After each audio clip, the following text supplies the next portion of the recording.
Good afternoon. I am super excited that you guys have joined me today. And we are together again from last week. I've got Brooke Bryant with me here, and she is the realtor of us duo, and I'm on the cleaning side of things. And together we're here to answer lots of questions for you. And I know today is a super big deal for us because we have a lot of house cleaners that are joining us today from my side of the world where they are looking for opportunities to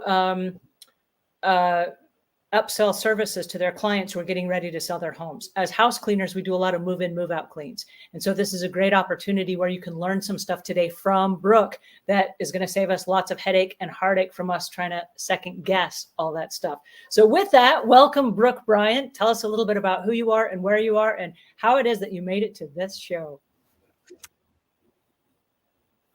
So great to be here. Nice to see everybody again. I'm happy to be back for my second week. Brooke Bryant. I'm a realtor in Charlotte, North Carolina, and the surrounding area.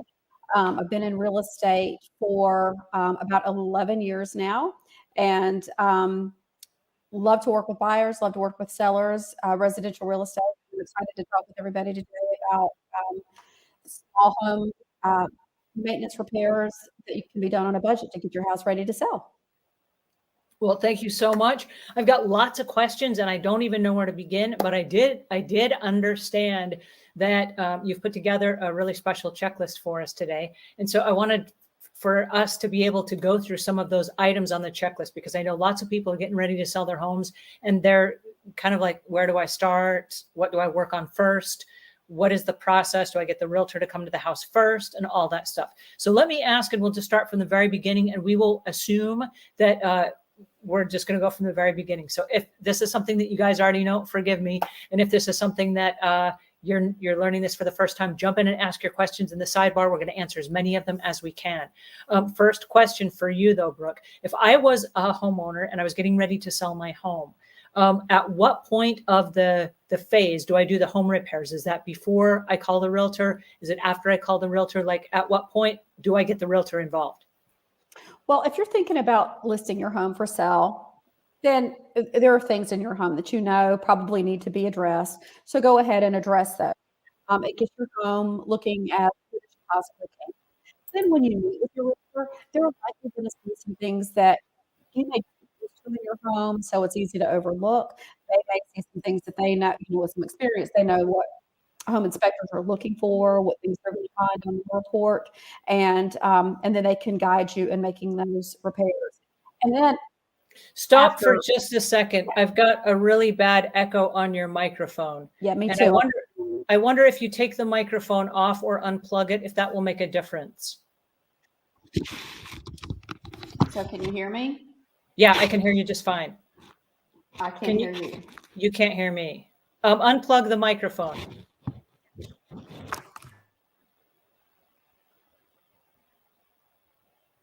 Can you hear me now? You can't hear me now. You can hear me now, but I can't hear you. Okay, so we have to have something be different. So plug the microphone back in.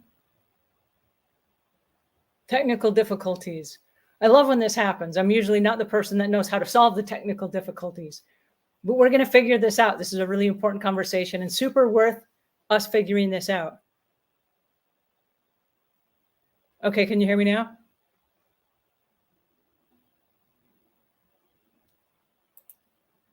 And you're muted.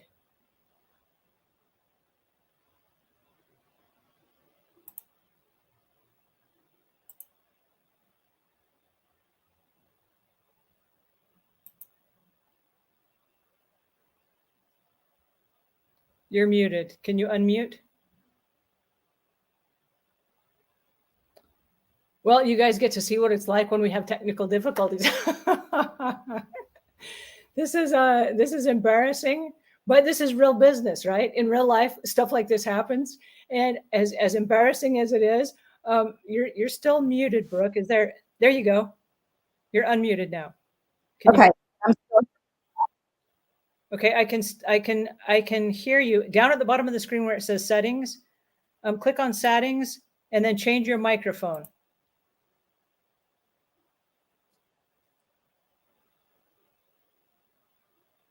I know, it's so embarrassing, right? But this is real life. When we stumble into our customers and like weird things happen, we have to just kind of like, oh no, this is the way that we planned it. Although we did not plan this part.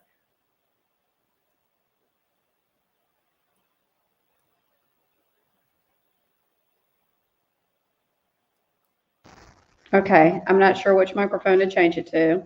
I can hear you now. I can hear you now. That's perfect. Okay, we good? Yes, yes. Okay, so back to the beginning of our question. And I want to thank you guys for hanging in with us. As embarrassing as that was, this is real life. And so in real life, lots of weird stuff happens. And at our company, we always say we're like the little Weeble people. Do you remember those little egg-shaped people? I'm dating myself. But we say they Weeble people wobble, but they don't fall down. We're the same kind of thing. And in your business, it's going to happen as well. And if you are selling your home, you can expect to be weebling and wobbling as you go through the process, because all kinds of weird stuff happens all the time. So don't be flustered if something like this happens to you. Just be like, hey, it's real life. So I'm going to start over again. We'll do like this, the clapboard, like we're starting over. And Brooke, tell us at what process do you get the realtor involved in the process of you selling your home? So when you're thinking of selling your home, go ahead and make the repairs that you know that you see on a day-to-day basis and you know that need to be made. But then there are going to be things that you may just be used to, you may not notice. When the realtor comes to your home, or when you're interviewing realtors, they may point out some things that need to be repaired that you have overlooked, you weren't aware of, things that they know that the home inspector is going to catch on their inspection. And then some people even do a pre-inspection report. They'll have this, typically the buyer gets the inspection done, but sometimes sellers will do a pre-inspection and have an inspector come out, tell all the repairs they need to be addressed, and then they'll make those repairs so that when they do put the home on the market, because they look, we've had it pre-inspected, we've made all the repairs, so the home is in great shape. So if I were going to sell my home, and you said make a pre-inspection checklist, what do I put on that checklist if I don't? I've never done this before. Like if I don't sell my house every day, I don't know what to put on that list. So what kind of stuff do I? I've got a checklist that I provide for my clients. And it's got things that are very common for home inspectors to find on their report. And so, do I wait then for the realtor to come and to give me something like that, or do I ask for one in advance? Like in advance? Yeah, well, you can ask your realtor. If you're working with a realtor, you can ask your realtor for a checklist to help guide you with the repairs that you want to make. You can Google the common repairs that need to be made before selling your home, and then also just things that you know, and we all have them. Things that I really have needed to do the caulk around the bathtub. I should go ahead and do that. Or I really need to fix that broken pane of glass in the window. Those sorts of things that you know to be done. But your realtor can get you a checklist, and then you can find checklists on your own as well. Okay, awesome. I know that you've put together some slides here for us.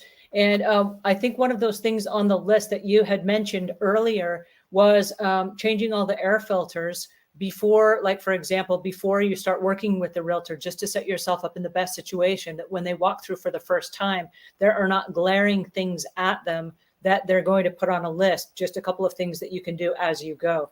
Can you share a little bit of information with us about that? And what is the process for making something like this happen? Do you do this before or after the realtor? Yeah. Also, I'm getting a lot of feedback. The echo from yours. I don't know if you can hear that. Okay. But I'm getting echo. More technical difficulties. Yeah. Woo! How about this? Can you hear me now? I can hear you now. But yes, you can. Yeah, still some echo, but Okay, I can't hear you now. How about now? Yeah, I'm getting technical echo. difficulties. Yeah, getting echo.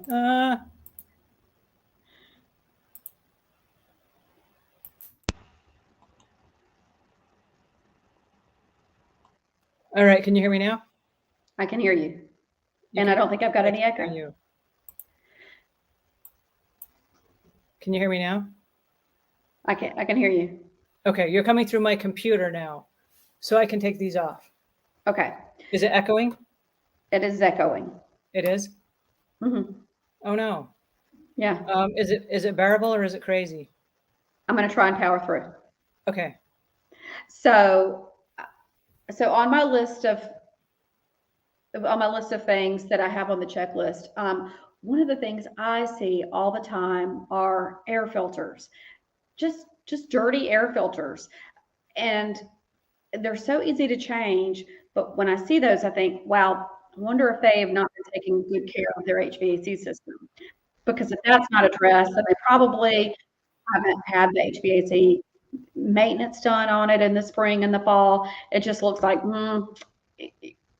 because that's a pretty easy one to change. So it puts you automatically first thing in the mindset of, okay, I'm going to take a very close look at this house. Thanks for explaining that. Yeah. I know that there are little things that we can do around the house. And as house cleaners, we often find ourselves in a situation where when we get called in for a move-in, move-out clean, we find ourselves making a checklist of our own. And this might not be something that the homeowners did, but it's something that we're saying, hey, wait a second, before the new people move in, we've got to replace. And it's a whole series of things like the air filters. Another thing that's on our list is it's not going to be things that we're going to be able to fix, but things that we have to clean over, like the nail pops, for example, because we know that the repairmen are going to come in and they're probably going to leave some kind of dust, like after they do the sanding and stuff. We might have to come back and clean over again. So if we know that they're coming and there are nail pops or there's blue tape, we know that we can either leave a drop cloth or we can just leave a note saying, hey, clean up this area when you're done, so that we don't have to come back in and clean the whole entire house. There are little tiny things like that. Right. On your checklist, what are some of the things that you recommend that that people put on the list before they even call you? Are there some to-dos like the air filters or the nail pops that they can do before they even get as far as you? Some really easy things to address, and are real noticeable things. Just something as simple as go through and make sure that you've changed all of the light bulbs in the house. And don't forget, even like the light bulb in the oven, or the light bulb over the stove or up in the attic. Check your ceiling fans. If there's a wobble in the ceiling fan, that's going to show up on the inspection report. So have that addressed. Tightening just your switch plate covers; those things will show up. A lot of times, an inspector is going to check every door in the house. So check your doorknobs and the strike plate covers. Make sure that they're tightened, they're not loose, they're not wobbly, that your doors aren't sticking. Those are easy things to fix.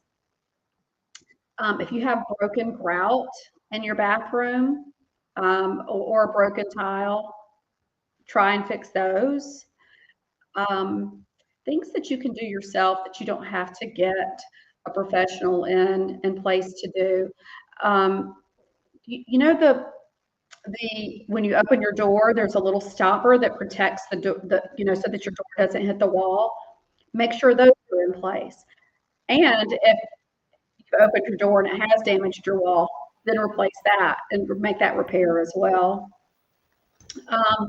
Any leaks in your sinks, those are easy ones to fix. So just all the little things that you can do as a homeowner yourself that you don't need to hire a professional to come in and do. So what is the fair amount? Like if I was going to sell my house, obviously it's because I'm trying to get money out of it. How much money is a fair price to say, like, hey, spend this much money on your house, getting your house ready to sell? And if you spend, I don't know, $500 or $5,000, are you going to make the money back out of it when you go to sell your house? Of course, depending on the size of the home and the type of finishes in the home, and the age of the home, I would say it would be reasonable to expect to spend $500 to $1,000 on those repairs to get the home ready. And that would include some exterior repairs too. If you needed to replace any guttering or downspouts, if you need to have your HVAC system, have some maintenance done on that. most of the interior repairs are going to be fairly inexpensive unless you need to do something a little bit bigger, like replacing a garage door opener, replacing a microwave, replacing some ceiling fans, that sort of thing. But don't be shocked at $500 to $1,000.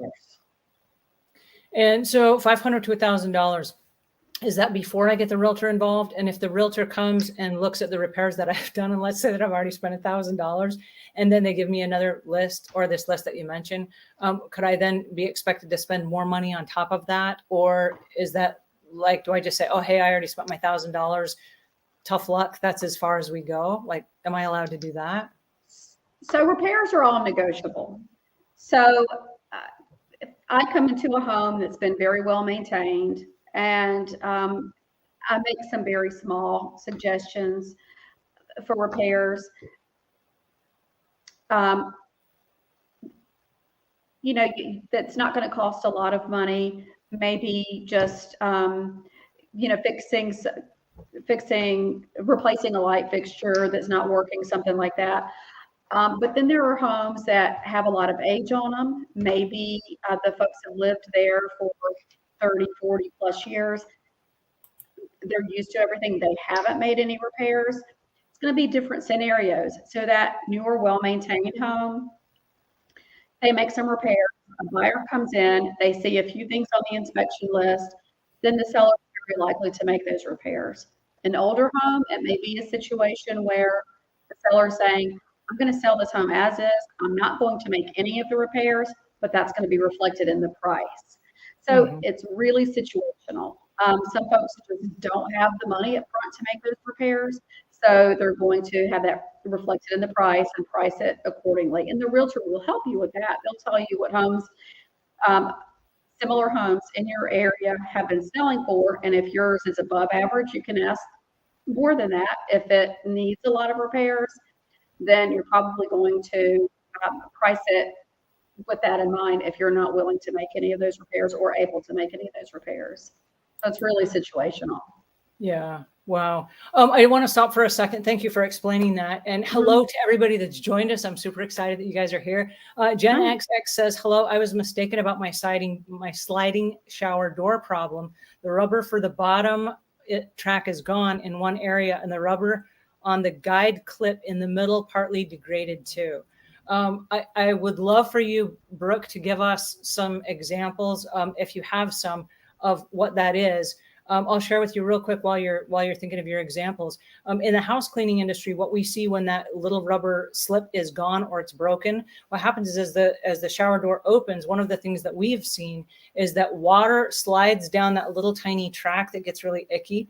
And as it slides down, if like the shower door hits a wall, it will hit like the baseboard, or it will run down and it ruins the baseboard in that area, and it becomes all discolored and oftentimes swollen. I don't know if you guys know this or not, but in a lot of the newer homes, and this is probably in the last like 10 or 15 years, a lot of the baseboards are not actual wood. It's like a compressed wood, almost like a pressed cardboard. And so when it gets wet, it gets discolored, but it also warps. And so it's beyond just painting it and like trying to make it look nice. But that rubber stopper thing, there's a little roll of tape, and you can get it at most stores like Home Depot or Lowe's, and it literally just slides right in. But there's a trick. There are different sizes, like different thicknesses. And so I know that one of the services that we've offered as an upsell package in a lot of the customers' homes that we've gone to as house cleaners, we have replaced that bottom strip. But you have to, I usually carry 3 or 4 different sizes with me because it slides inside. And if you get the wrong one, it will not go in no matter what. And it's very inexpensive. It's like $1.50 or something for that whole little tape. And it just unrolls. It's kind of like a little, I don't know, just a little rubber thing that slides in. It's very easy to replace. And then you just clip it off at the length of the shower door. But that's a really, really easy, inexpensive fix that will prevent the baseboards, or if the water leaks and it leaks onto the tile floor, it can like eat the grout apart, and then it just weakens the grout. And then pieces of the grout will like fall apart. And then when you go to vacuum it up, I hate when this happens, we vacuum up pieces of the grout, then we got to replace the grout. So you can prevent it with just the tape that slides in there. Brooke, have you seen some of those, and what do you recommend when somebody does that? Is it Do you recommend an easy fix, or is that something you got to call a professional to come do at the state of closing? So home inspector is going to spend a lot of time in bathrooms and kitchens. So they're going to find a lot of those issues, and rightfully so, because water can be very damaging to a home, water that's not routed properly. So spend time in your bathroom making sure that it's caulked properly, making sure that, if you've got a shower door that opens, there's a little lip on there that keeps the water inside the shower so it doesn't leak out and do that damage to your grout, so that you don't have to repair that. And any gaskets or seals that you can replace on your own. A lot of those, like Angela said, they're easily accessible at your local home improvement store. Most of them are so easy to fix, and you can find pros like Angela on YouTube that will take you step by step how to do some of these repairs that you can do on your own. When you get an inspection report, they can be kind of scary. I mean, they can, be 50 or more pages, and this is one here, and the inspector will say on there, they'll find Can you something like hold that up so I can see it? I'm curious how fat. You said 47 pages or something. Yeah. So. Oh my goodness. Yeah. Well, that's an official document. It is an official document, and inspectors are certified. They're professionals, and they also want to they want to give the potential buyer very good information about the home. They also want to protect themselves. So everything in there they find, they're going to say, have a licensed contractor make this repair. And that most real estate contracts don't say that. They'll say have it done in a workmanlike manner. But if I'm a first-time home buyer, I've never seen this process before, and it says, oh, that gasket on the shower is broken, I need to have a plumber come in there and repair that. Well, that's going to be a very expensive fix as opposed to the fix that Angela told you, $1.50. So if you can catch these things before an inspector comes in, those are things that need to be done around your house, go ahead and do it before so that it doesn't end up on that inspection report. And if you can come out with an inspection report that's 15 pages as opposed to 50 pages, then you're going to have a smoother transaction and spend less money. Hello, everybody. I see Denise. I see Denise. Hello. How are you doing? Good to see you. I see Alan here today. Hi, Alan. Melanie is here. Hi, you guys. This is so cool. Lori is here. Hi, Lori. Great. Dawnbreaker Cleaning here from Salt Lake City, Utah. Awesome. I was born and raised in Utah, so a place my heart is close to. And I'm happy that I'm not there at this time of year because it's cold. But hello, Sveta. This is great to see you.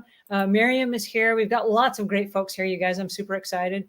I did have a question here from Virginia that I wanted to answer while we're in the process of talking about getting a licensed home inspector to come out and take a look at the house. Virginia says, when making an offer on a house, is it possible or okay to ask the seller to pay for a thorough professional cleaning? Yes, it is. And as a house cleaner, what we want to know, and this is what got me into this whole entire conversation in the first place, is I have to confess, I made a YouTube show, and I said that my least favorite jobs that we get in cleaning are the move-in, move-out cleans, working with realtors. And boy, did I get my hand smacked on that one, because the problem that we have as house cleaners is it the realtor that's paying for it? Is it the seller that's paying for it? Is it the buyer that's paying for it? And a lot of times it's confusing because all three of those parties think that they're in control. And so instead of the house cleaner having one boss and one set of directives, they have three. And so the realtor says, hey, this is what I expect. This would be really nice. And the house cleaner's like, yeah, okay. And the homeowner is like, no, this is what I'm paying for if it's the seller. And then the buyer is like, no, I'm moving in. This is what I want.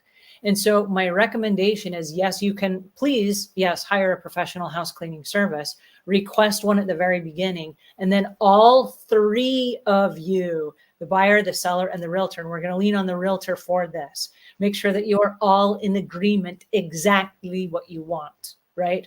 Because if there are expectations that somebody's just miraculously amazing guessing in their head that this is what's going to happen, but it's not communicated to the house cleaner, I promise you it's not going to happen. Right. And then everybody's going to be disappointed and they're going to be like, I'm not paying for this. I'm not kidding. It's the biggest state of confusion. So a couple of things from the house cleaner's viewpoint, and then Brooke, I'll let you share with us from the realtor's place. But from a house cleaner's perspective, here's the thing. If I'm coming in to clean your house, I want to honor all of you. I want the person that's leaving the home to leave with their head held high. And I want them to leave like, yes, this was an awesome house that you sold to this other family. I want the contract from the new buyer. Okay. I'm going to do a worksheet, but I'm going to leave my worksheet at the home when I leave. And I'm hoping that the new people walk in and they're like, whoa, this looks amazing. I've got to hire this house cleaner. Right. So I want to honor them as well. I also know that the realtor works in this neighborhood. And so if my business is in this neighborhood, I want that realtor calling me back going, wow, you did such an amazing job. I have another house for you, right? So I want to honor all three of those groups of people. And so what's really important for me is, and I can't do my job if you give me busted information, if you give me faulty facts, if you tell me that, oh yeah, we have air filters that are in the bathroom closet, can you go ahead and replace those? And I go, yes, I can. And then I get there and they're not there. Don't give me faulty information, because then I'm left scrambling going, well, wait a second, I don't even have, the right stuff that I need here. I'm going to have to stop and go to the store to buy it. If I have to go buy air filters and they're $30 a pop, I'm going to have to charge it to you. And so then the price is not going to be the same and it's going to make me look like a fool. There's a lot of weird stuff like that. If I get to the house for some reason, and this happens a lot, the water and the electricity will be turned off. I can't vacuum if I don't have electricity. If I put suds on something, I can't wipe it off if I don't have any water, right? So please don't turn off the water and don't turn off the electricity. Just like I know you're moving and you've probably already relocated to a new place, but the realtor wants to walk in and turn on all the lights. And I promise you this, if I'm doing the job, I want all the lights on as well. I do not want to clean your house in 7 o'clock at night, dusk, and hope I didn't miss anything, right? I'm good, but boy, I'm not that good. Okay. So I want to make sure that all of the expectations are set and that they are realistic. I can't tell you how many times we've gone in to clean a house and what looks like it's going to be, the realtor will say, oh, it'll only take you like 3 hours to clean it. And it takes like 16 hours to clean it. Okay. So let's set really realistic expectations, and that's not going to be cheap. The move in, move out cleans are kind of expensive. Yeah. So yeah, Virginia, if you can request the seller to pay for it. Yeah. Mm-hmm. And for the seller, if you can get the buyer to pay for it. Yeah. And realtor, if you want to pay it and give it as a gift. Yeah. But just as a house cleaner, just let us know who's writing the check and who's the final say in whatever happens. Because usually this happens like 100% of the time. The seller wants something and the buyer wants something, and there's usually a huge gap in between. The seller wants to give as little as possible and the buyer wants as much as they can get for the same money. Right. And then the realtor wants to do right by whoever they're representing. Right. So please, please, please make sure that you guys are all on the same page. And then I won't have to give you these long rants. Well, from the realtor's perspective, hopefully your realtor has the mindset that they want it to be a win-win situation for everybody involved. And Angela, you said that you've got 3 parties involved: the seller, the buyer, and the realtor. Well, you probably have 2 realtors, the seller's realtor and the buyer's realtor. So you've got a lot of moving parts in there. So yeah, everybody does need to be on the same page. As far as the utilities go, my checklist, the first thing on there says, please make sure all utilities are on. Water, electricity, gas. And when the realtor calls to schedule the home inspection, the inspector should say, are all utilities on? Is there an alarm system, and what is the code? Because that happens a lot too. The inspector will go, and I'm sure Angela, probably you've gone out there and you don't have the alarm code access. So yeah, try and think of all of those things to make it as smooth as possible.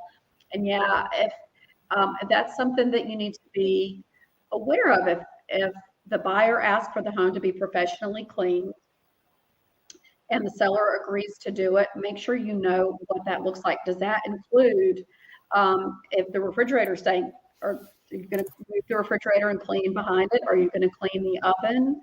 Are you going to replace all of the vents? Make sure that everybody knows what's included in this clean so that expectations are met and that the price um, isn't going to change based on what the scope of the job is, because you just don't you don't want any surprises if you can avoid them.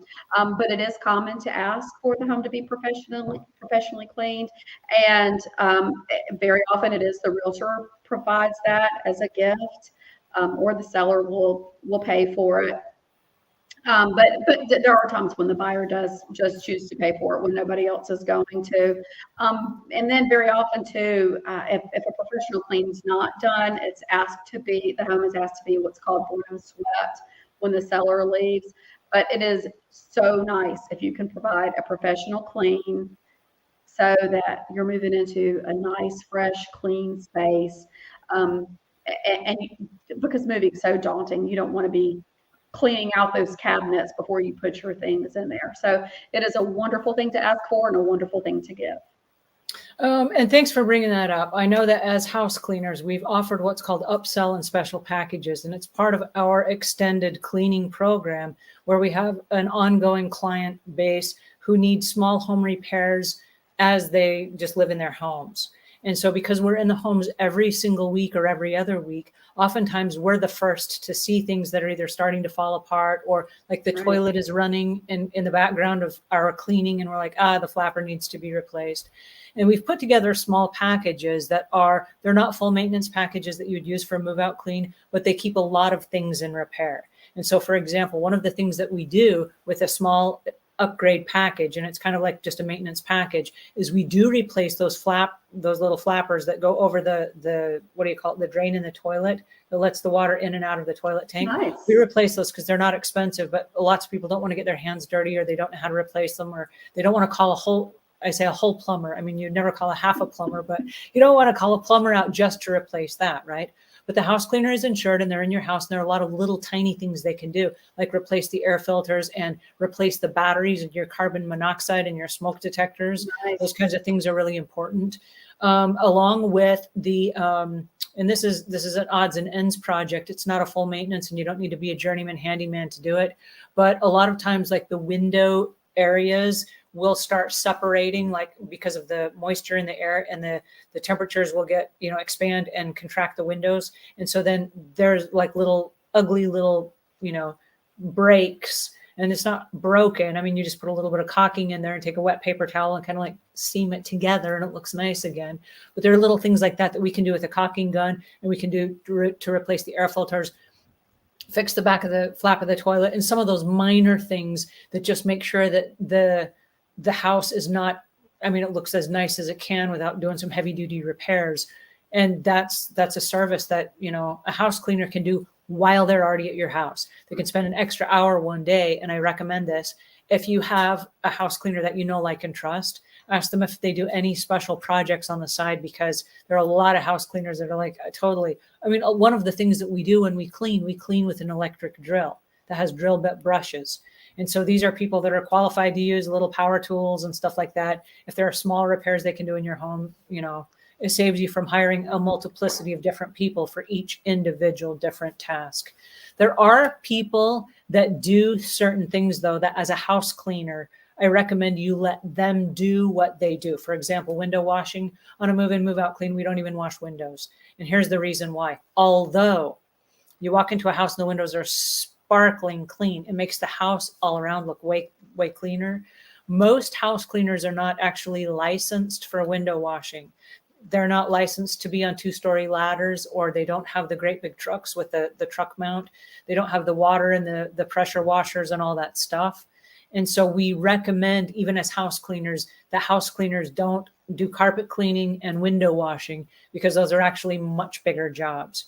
And although it's tempting, and I just gave you this big spiel about the upsell projects, but while it's tempting to go to the grocery store and rent a little rug doctor and try to clean your carpets, you can drop so much water in those carpets that while the carpets might look clean, you're actually leaving a lot of water damage in those carpet paddings.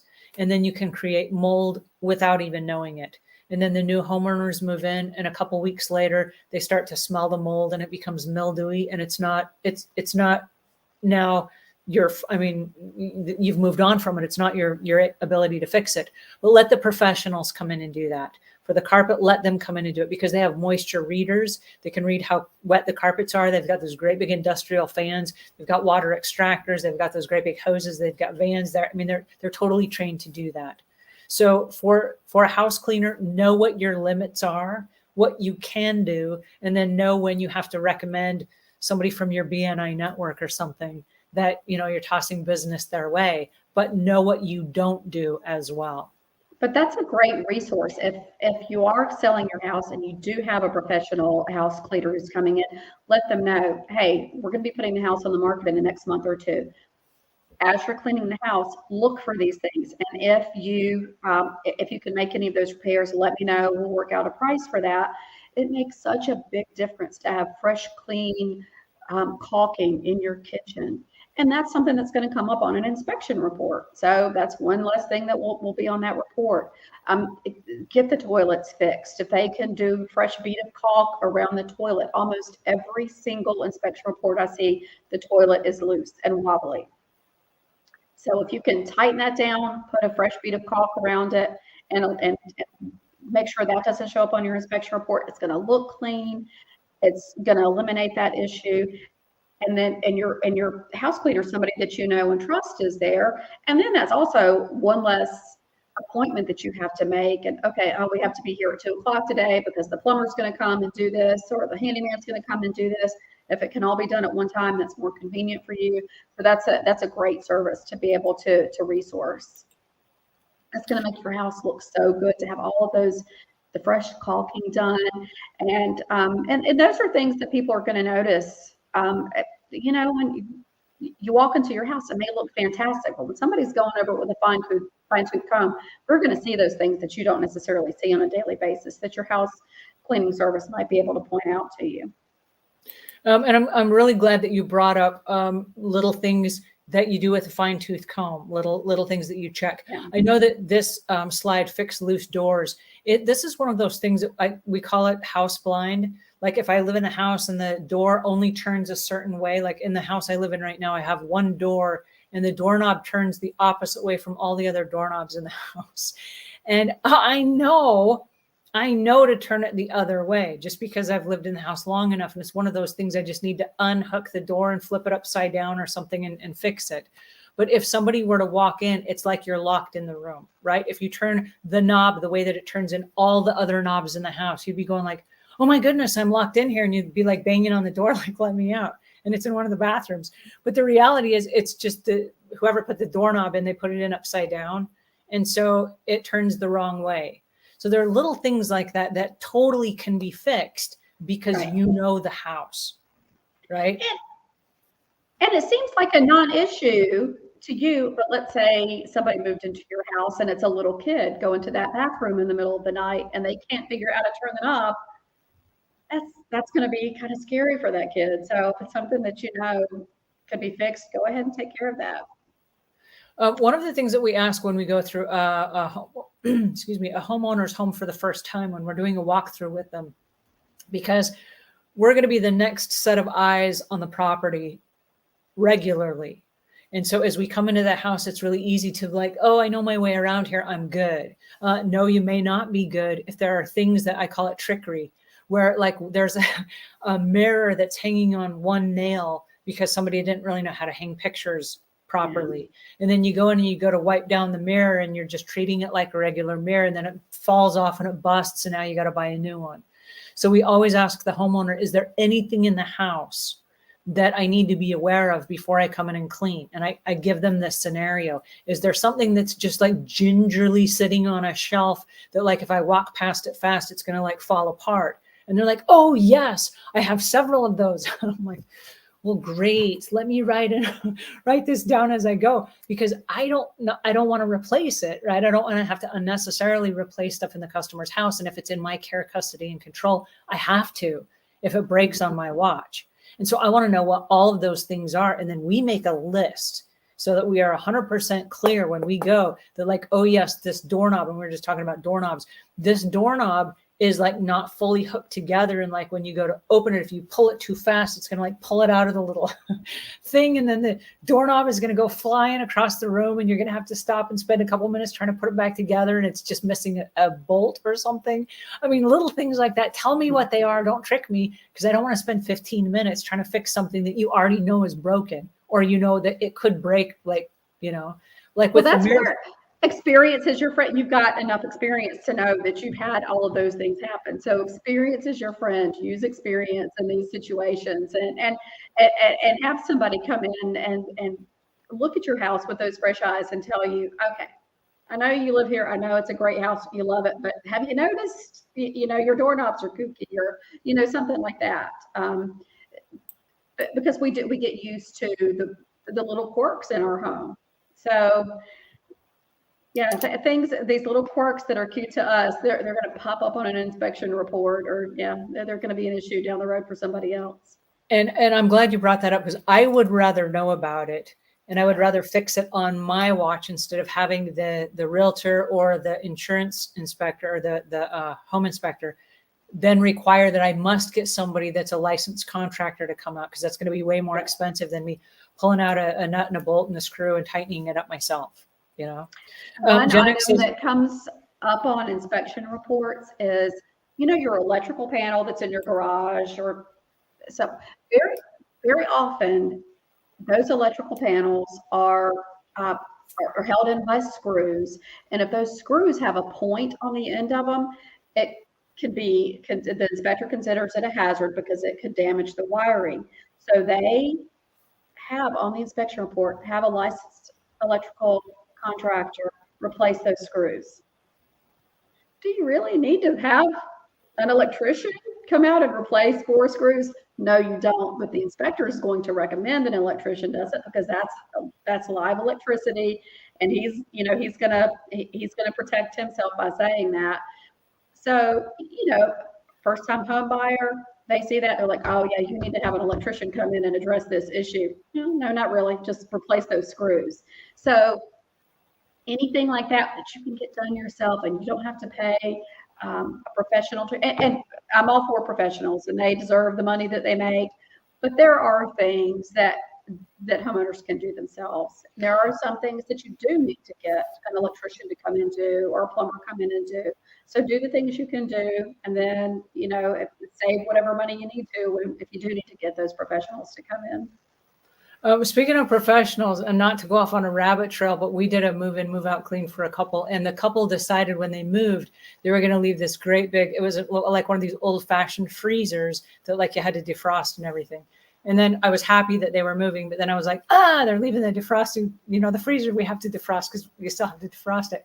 But they left it for the new homeowner. I guess they were getting a new modern one or something.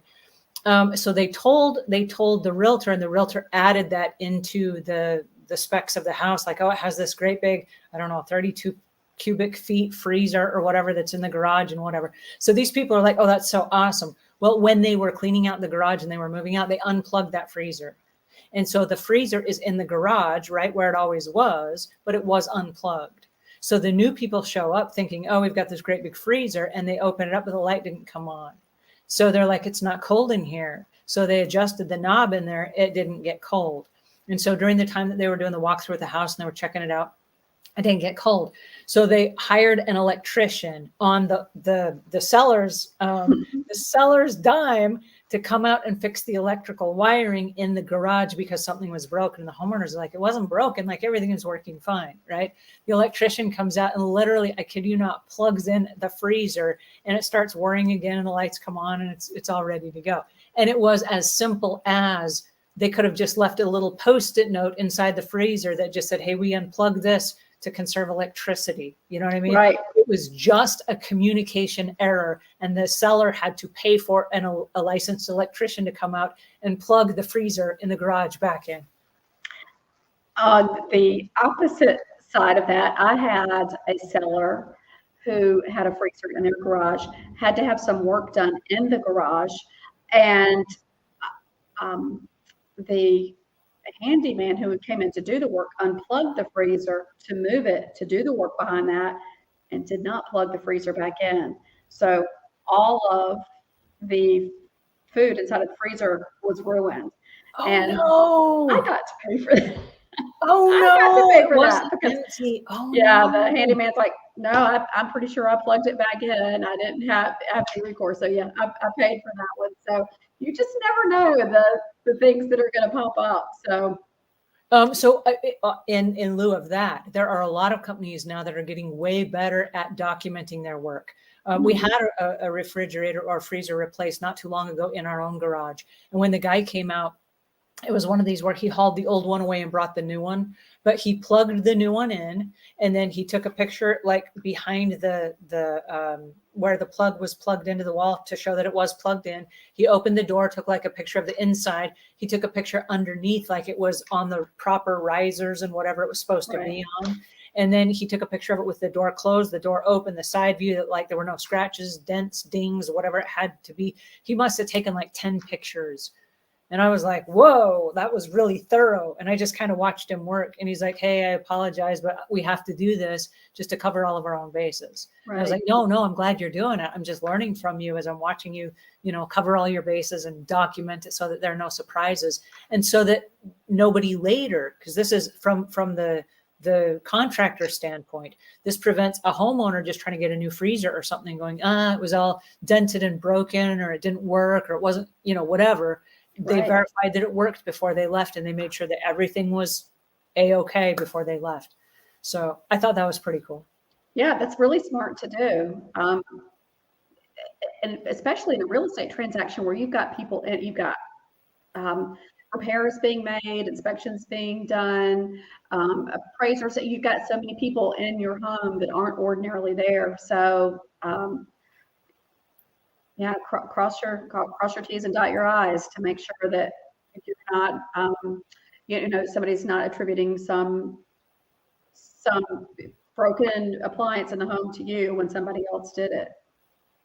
Which reminds me, and I want to answer this question from Gen X, because she's talking about he's talking about electrical wiring. When I bought my place, which was only 6 years old, had to hire an electrician to rewire the switches that didn't go to what they should.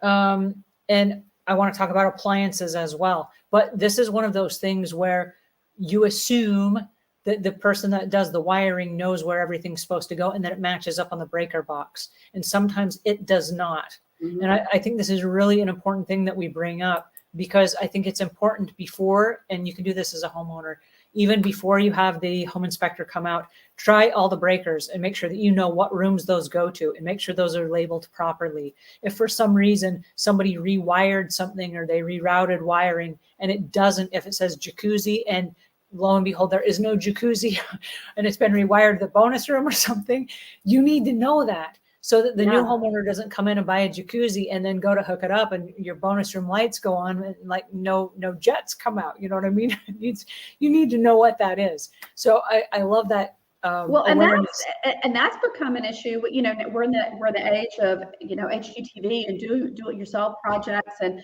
homeowners doing all of these cool things, but may do the electrical wiring themselves, or you bought a house that was a flip and you're not sure who did the electrical wiring of it. So that's the importance of having a home inspector to come out and make sure that and there's going to be lots of little things on the report. You want to try and eliminate those, and hopefully the end result will be that home inspection report is pointing out any true deficits in the home that that affect the safety, the structure, the soundness of the home. Those things can be addressed if that's an issue, and we as homeowners can take care of some of these little things.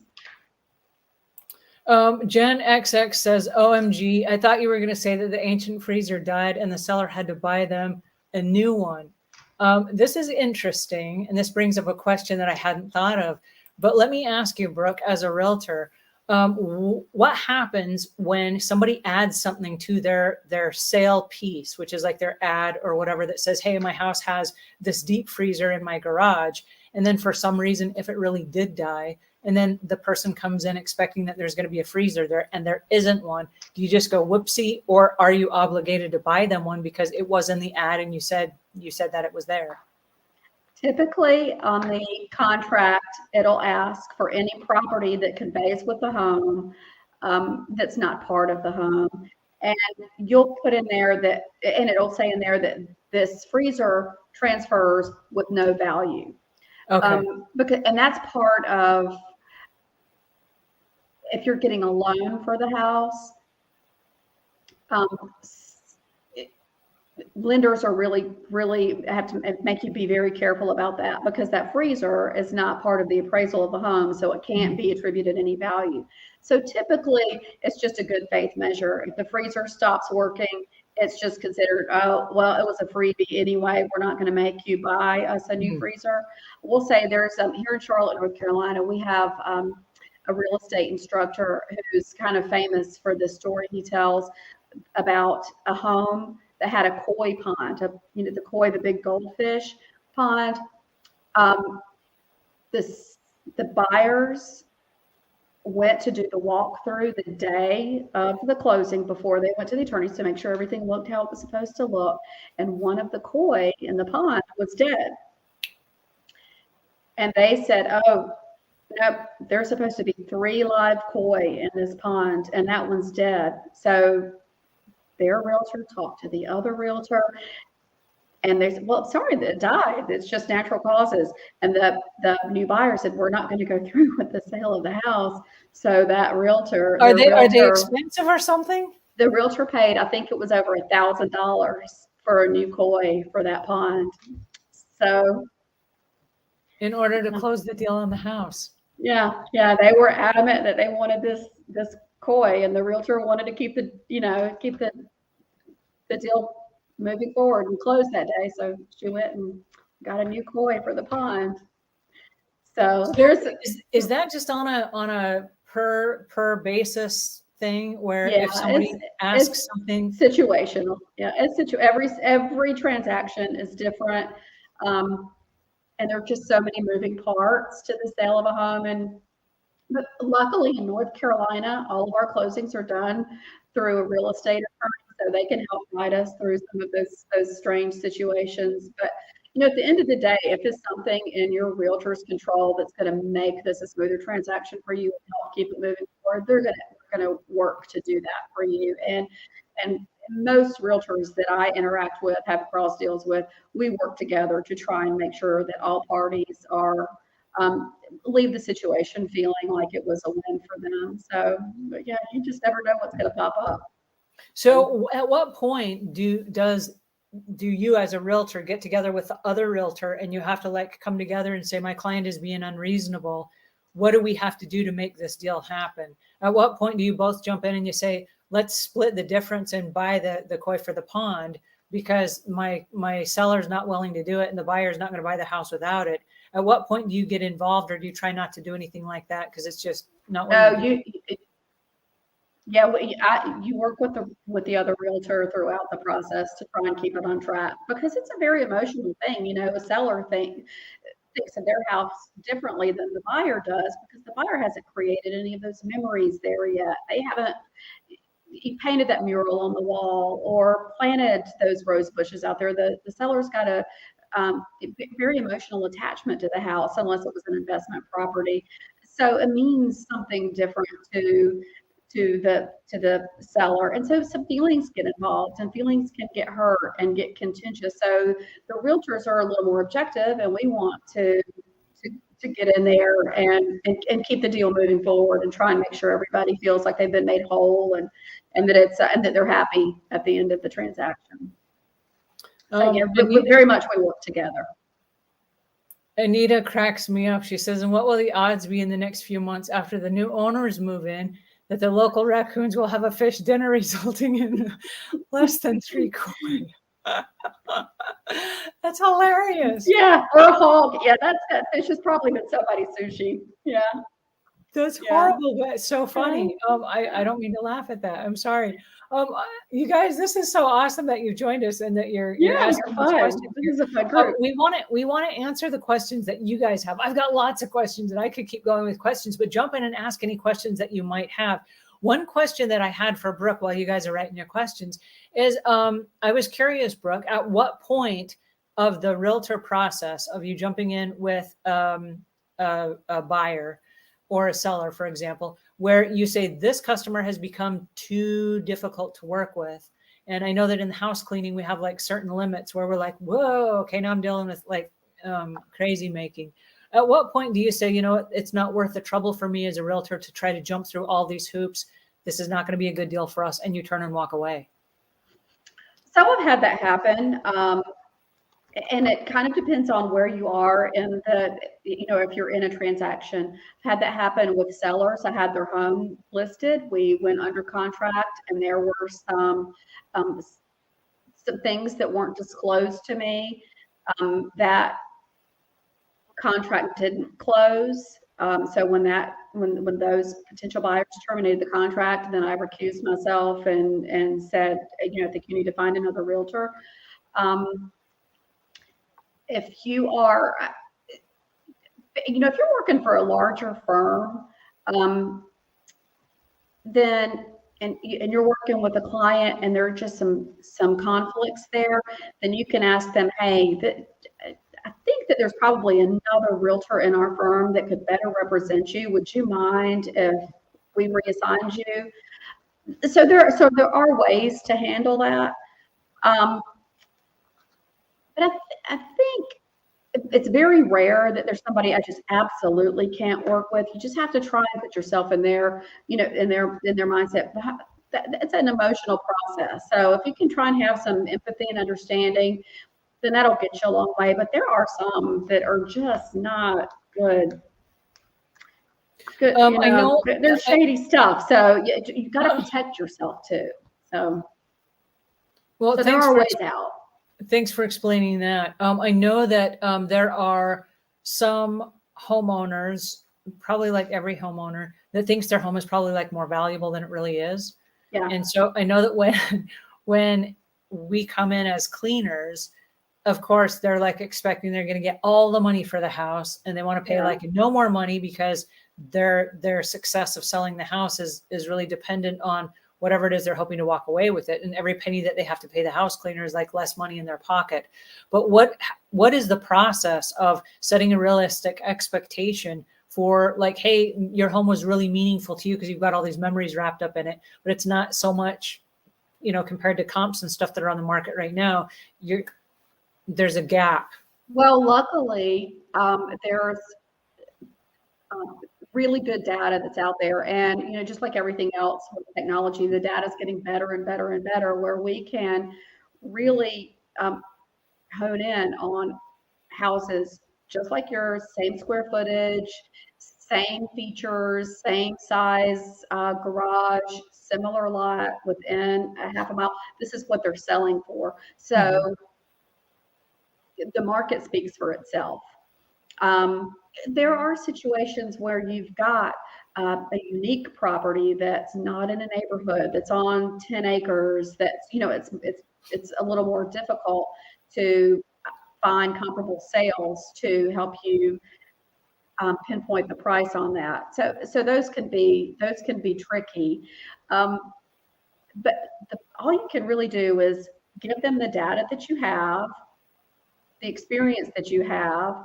And if they're adamant about putting it on the market's going to tell them, if it sits there with no showings, or you get some showings and you get feedback that says the home's really nice, but it's priced way too high for what it is, then you can use those resources to help educate your seller that, I know that this has been your dream home, you love it, and it's got this value to you, but it doesn't have that value in the current market. So if you're serious about selling, then we're going to need to make some adjustments.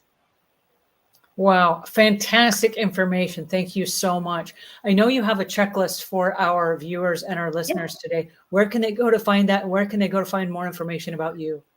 So I believe that's going to be at info@realtorsuccesshub.com/checklist. And is this the best place to get in touch with you as well? You can shoot me an email, Brooke at realtorsuccesshub.com. And yeah, there's the checklist. It's also got my info on the checklist, and hopefully that will help guide you if you're thinking about putting your home on the market. That'll be some good pointers for things that you could do yourself that you don't have to get a professional in, and will help eliminate some of those items from the inspection report. So prospective buyers are going to be in a better mindset. They're going to come in and think, wow, this house is really well maintained. That's the top of my list. Well, thank you so much for your time and attention today. I apologize. Thank you, everybody, for all these great questions and coming I apologize for all of the weird technical stuff. I'm really delighted. I know I look like a buffoon, but I am so excited that I figured out finally how to show up on live stream. My first live stream ever was 6 months ago. And I was on this very platform. We're using StreamYard. And somebody invited me on as a guest on their show. And I got kind of behind the scenes of it all. I was like, what? We can actually talk to people in real time. And I got so excited. And so I've just been kind of trying to figure it out ever since. So thank you guys so much for joining us today. And I will leave links in the notes below, on whatever platform you joined, on how to get in touch with Brooke, and then also how to get that checklist that we saw there at the end, just in case you are selling your home, that you go through that checklist prior to the hiring any independent contractors or even the cleaning company, and before you get in touch with the realtor to get the process going. That way you can do as much as you possibly can and hopefully save a little bit of money in the process. All right, that's it for today, and I will see you guys next time. Thank you again, Brooke. Thanks, everybody. Thank you, Angela. It was fun.